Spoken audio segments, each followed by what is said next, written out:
لكل الأمهات الجدد، إمتى إني أقدر أعتمد على الرضاعة الطبيعية كوسيلة لمنع الحمل؟ مبدئيا لازم نعرف إيه الأساس في إن الرضاعة الطبيعية بتستخدم وسيلة من وسائل منع الحمل. هرمون البرولاكتين أو هرمون الحليب بيكون نسبته عالية جدا في جسم الأم في فترة الرضاعة، ونتيجة لكده بيقل إفراز الجسم من هرمونات التبويض، وبالتالي مش هيحصل تبويض، وطبعا مش هيكون في بيريود في الفترة دي.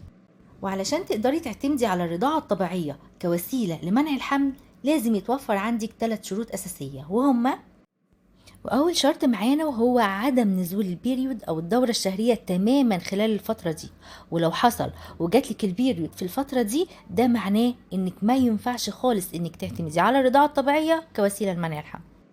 والشرط التاني إنك تكوني بترضعي طفلك رضاعة طبيعية بس، ومن غير ما تدخلي لطفلك أي نوع من أنواع الألبان الصناعية، يعني تقريبا بترضعي طفلك من 5 ل6 مرات كل يوم رضعات كاملة، وده علشان يفضل هرمون الحليب في جسمك نسبته عالية.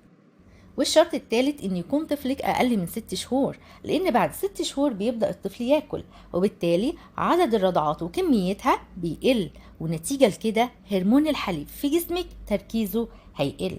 يعني بمعنى ادق انك بعد 6 شهور من الرضاعة الطبيعية لازم ان انت تلجئي لاي وسيلة من وسائل منع الحمل الاخرى. ودي كانت معلومة النهاردة، انتظروني في معلومة جديدة.